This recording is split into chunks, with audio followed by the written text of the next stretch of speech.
एक पहेली बूझो तो जाने, ऐसी कौन सी बीमारी जहां बीमार तो बहुत खुश, आसपास के लोग बहुत दुखी। वीडियो को पॉज करें, इस पहेली का जवाब दें। वो कौन सी बीमारी है, उसके क्या सिम्टम्स हैं, और आपके आसपास अगर कोई उस बीमारी से पीड़ित है तो आपके दुख को आप कैसे कम कर सकते हैं। Stay tuned. क्या जवाब दिया आपने?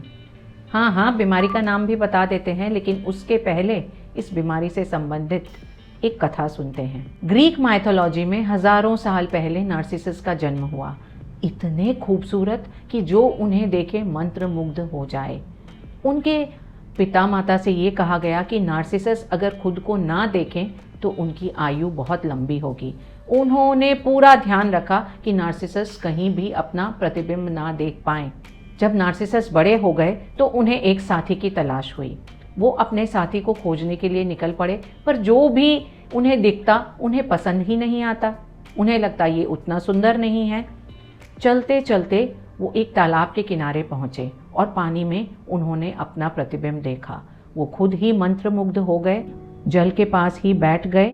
उन्होंने खाना पीना सब छोड़ दिया, अपने प्रतिबिंब को ही निहारते रहे और इस तरह से धीरे धीरे वो क्षय हो गए। उस जगह पर एक फूल उगा जिसे नार्सिसस या डैफोडिल कहते हैं। ये कहानी पता नहीं सच है या नहीं है, डिपेंड करता है आप पौराणिक कथाओं में विश्वास रखते हैं या नहीं रखते हैं।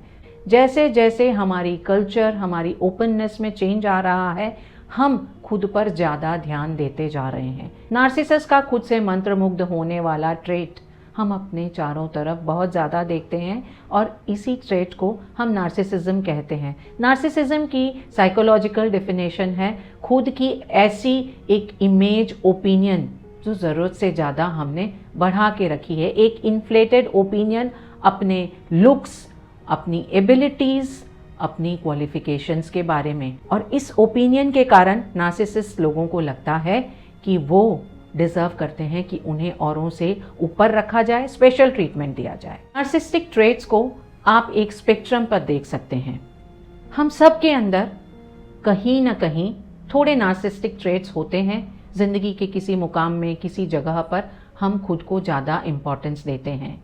ये नार्सिसिज्म नहीं, ये स्पेक्ट्रम की बिल्कुल शुरुआत है और कोई भी इससे अछूता नहीं। सबसे ज़्यादा प्रभावित आप देखेंगे बच्चों को। बच्चे थोड़े ज़्यादा सेल्फ सेंटर्ड होते हैं, दूसरों पर इतना ध्यान नहीं देते, लेकिन इन्हें हम नार्सिसिस्ट नहीं कह सकते।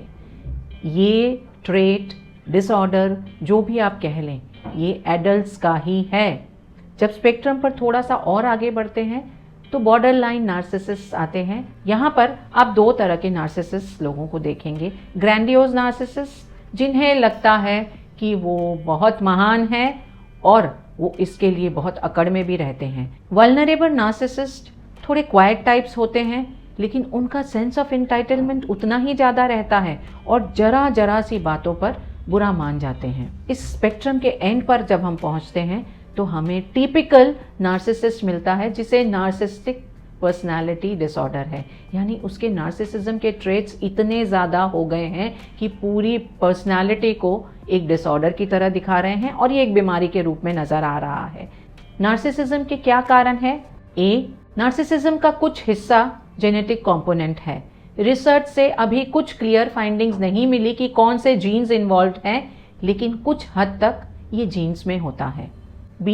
बचपन का इन्वायरमेंट। बच्चे जिनके पेरेंट्स ने उन्हें भगवान का दर्जा दिया है, बहुत ऊंचा बिठा के रखा है, सर आंखों पर चढ़ाया है, उनकी जो क्वालिटीज़ हैं उससे भी ज़्यादा उनकी प्रशंसा की है और हर चीज़ के लिए उन्हें प्रोटेक्ट करने पर लगे रहे हैं।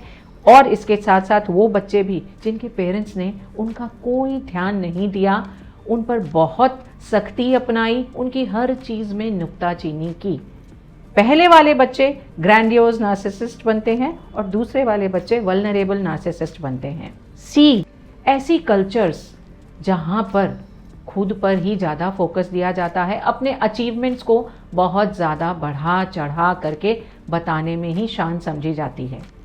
एक बहुत बड़ा देश जिसका कनेक्शन एप्पल से है, वहाँ पर नार्सिसिस्टिक ट्रेट्स बहुत ज़्यादा है। मैं नाम नहीं लूँगी, आप समझ जाइए, क्योंकि वहाँ के कल्चर में खुद के अचीवमेंट्स को ज़्यादा बढ़ा चढ़ा कर बताना, खुद को इम्पोर्टेंस देना काफ़ी अच्छा समझा जाता है। नार्सिसिज्म हम सब में कभी ना कभी, कहीं ना कहीं तो होगा। अगर प्रॉपर नार्सिसिज्म यानी नार्सिसिस्टिक पर्सनालिटी डिसऑर्डर, जिसे हम NPD कहेंगे, उसकी बात करें तो दुनिया में 1 से 2% लोगों को ये डिसऑर्डर है और ये ज़्यादातर मेल्स को होता है।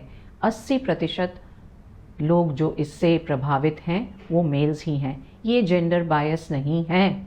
इसके पीछे भी हमारी कल्चर ही जिम्मेदार है, क्योंकि कई कल्चर्स में पुरुषों को महिलाओं से बहुत ऊंचा दर्जा दिया जाता है। बचपन से ही लड़कों को ये कहा जाता है कि उन्हें बहुत मजबूत होना है, सख्त होना है, किसी के सामने रोना नहीं है। और किसी भी कैरेक्टर को बनाने के लिए सहानुभूति, दूसरों को समझना बहुत बड़ी ज़रूरतें हैं। तो लड़के इतना और लोगों को समझ ही नहीं पाते, खुद पर उनका फोकस रहता है, इसलिए उनमें नार्सिसिस्टिक ट्रेट्स आप ज़्यादा पाएंगे। नार्सिसिज्म ये शब्द बहुत फैशन में है, इन ट्रेंड है। हम इसका बहुत हल्के में इस्तेमाल करते हैं, किसी को भी कह देते हैं कि वो नार्सिसिस्टिक है। लेकिन कैसा पता चले कि कोई नार्सिसिस्टिक है? आप उनके अंदर 5 ट्रेट्स ज़रूर से देखेंगे। Number 1, grandiosity. उन्हें लगता है वो महान है, उनके जैसा कोई और नहीं, औरों से वो बहुत दर्जे आगे हैं। उनके जैसा कोई दिखता नहीं, उनके जितना कोई स्मार्ट नहीं, उनके जितना कोई जानता नहीं, और उनके जितना अच्छा और कोई नहीं। इसी ओपिनियन के तहत वो सारी सुपरफिशियल चीज़ों में लगे रहते हैं। नार्सिसिस्ट लोग वो हैं जो अपनी कीमत तो सबसे ऊंची लगाते हैं और दूसरों की कीमत नीची तो छोड़िए, बिल्कुल लगाते ही नहीं हैं। नंबर 2, प्रशंसा की चाह और इंटाइटलमेंट। हम जब भी कुछ अच्छा खरीदते हैं, अच्छा करते हैं, हम चाहते हैं दूसरे उसे सराहें। और जो शख्स अपनी हर चीज़ को औरों से कई गुना ज़्यादा अच्छा समझ रहा है, सोचिए उसे सराहना की कितनी चाह होगी। प्रशंसा कैसे मिलेगी? जब लोगों का अटेंशन उन पर जाएगा। इस चक्कर में वो हर समय लोगों का अटेंशन अपनी तरफ करना चाहते हैं, अटेंशन सीकर्स होते हैं। अपनी हर उपलब्धि को बढ़ा चढ़ाकर बताते हैं, चाहे उसके लिए उन्हें झूठ ही बोलना पड़े। ये प्रशंसा की चाह ही उनके अंदर एक सेंस ऑफ एंटाइटलमेंट पैदा करती है। उन्हें लगता है वो स्पेशल है, उनकी प्रशंसा किए जाना उनका अधिकार है। इन्हें हर समय ऐसा लगता है कि इन्हें स्पेशल ट्रीटमेंट दिया जाना चाहिए, और वो स्पेशल ट्रीटमेंट अगर ना मिले तो नाराज़ हो जाते हैं, कई बार तो एग्रेसिव भी हो जाते हैं। Number 3, insecurities. ये जितना खुद को महान समझते हैं, अंदर अंदर उतना ही इनसिक्योर फील करते हैं। इन इनसिक्योरिटीज़ इनके अंदर बहुत ज़्यादा रहती है। एक, इनकी सेल्फ एस्टीम बहुत फ्रेजाइल होती है।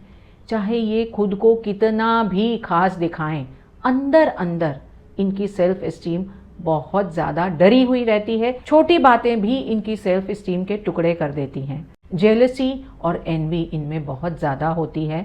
अगर किसी और पर लोगों का ध्यान गया तो ये परेशान हो जाते हैं। किसी और को अगर वो मिल गया जो इन्हें लगता है इन्हें मिलना था, तो इन्हें ईर्ष्या हो जाती है।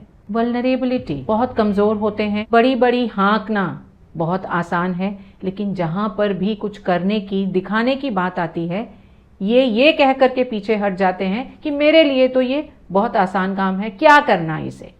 नंबर 4, एम्पैथी का बिल्कुल ना होना। नार्सिसिज्म खुद से इतने ज़्यादा दर्जे का इन्वॉल्वमेंट है कि आप दूसरों को देख ही नहीं पाते, ये महसूस ही नहीं कर पाते कि आपके व्यवहार से दूसरों को क्या तकलीफ पहुंच रही है, उन्हें कैसा लग रहा है। आप सिर्फ कंसर्न होते हैं, आप कैसा महसूस कर रहे हैं। इस तरह के लोग दूसरों को समझेंगे नहीं, और जब लोगों को समझेंगे नहीं, सहानुभूति नहीं होगी, तो लोगों से रिश्ते कैसे अच्छे बनेंगे। इसलिए इनके रिश्ते हमेशा सुपरफिशियल होते हैं। Number 5, manipulative behaviour. ये चाहते हैं कि पूरी दुनिया इनके चारों तरफ घूमे, हर किसी का बिहेवियर इन्हीं पर केंद्रित हो, इन्हीं के हिसाब से सब कुछ हो।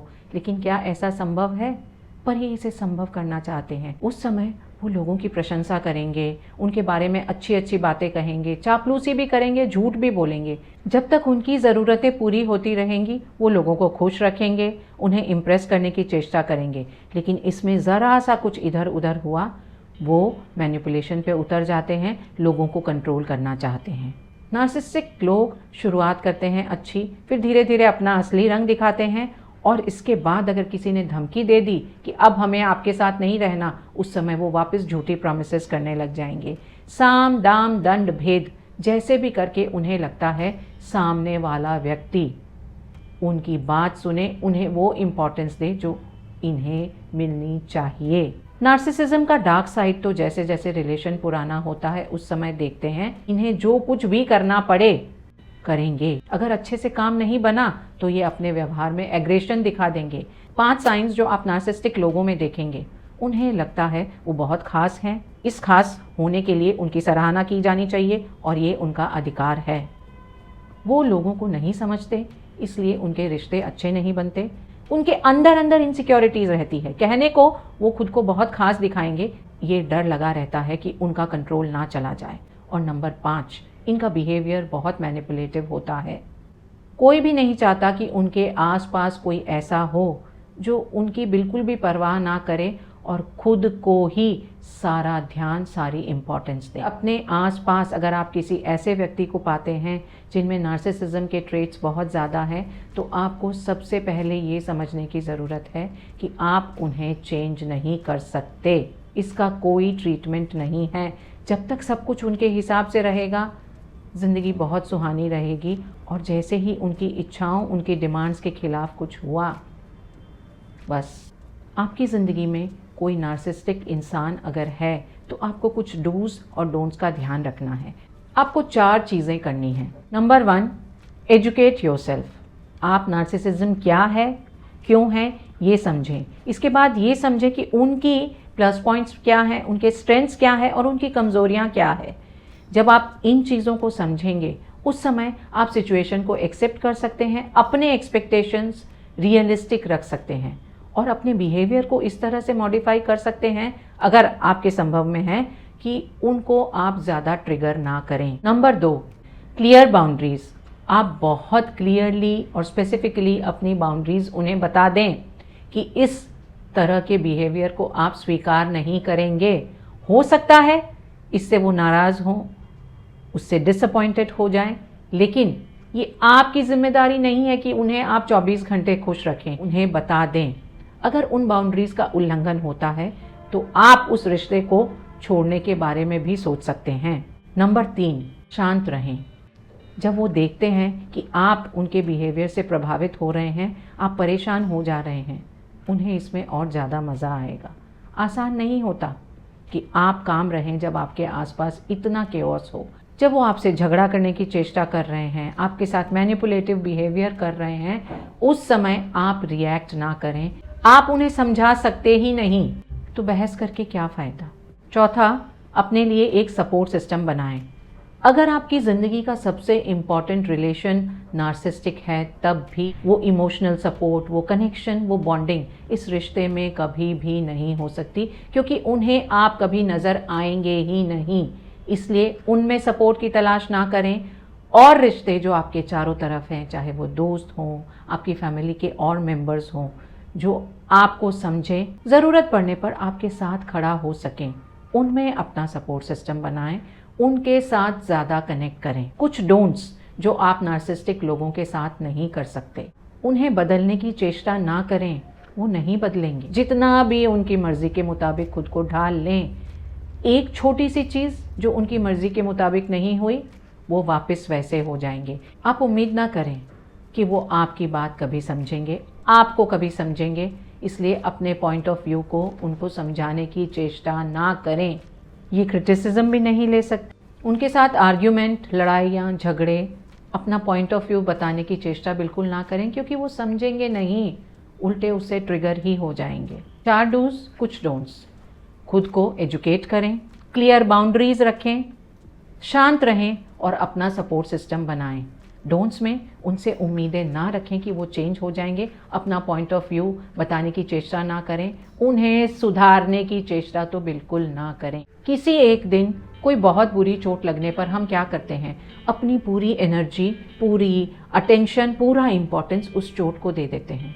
ये हमारे साथ 1 दिन 2 दिन होता है। नार्सिसिस्टिक लोग ऐसे लोग हैं जिनके साथ ये पूरी ज़िंदगी चलेगा। नार्सिसिस्टिक रिलेशनशिप को आप जितना मैनेज कर सकते हैं करें। आपको लगता है कि ये अब आपके बस की बात नहीं, उस समय आप इस रिलेशन को छोड़ने के बारे में सोच सकते हैं। हो सकता है किसी कारणवश आप ये रिश्ता छोड़ नहीं पा रहे।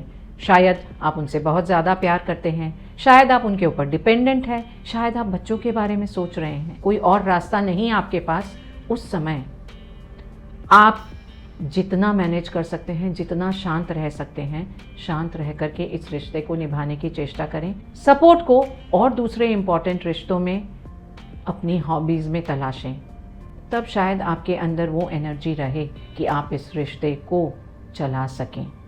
हल्का फुल्का नार्सिसिज्म इज़ ओके, पर भगवान ना करे आप अपनी ज़िंदगी में किसी एनपीडी पीड़ित व्यक्ति को देखें और आसपास में अगर कोई नज़र आता है जो इसकी तकलीफ़ को झेल रहा है, इस बीमार के कारण दुखी हुआ है, तो आप उनकी जितनी मदद कर सकते हैं करें।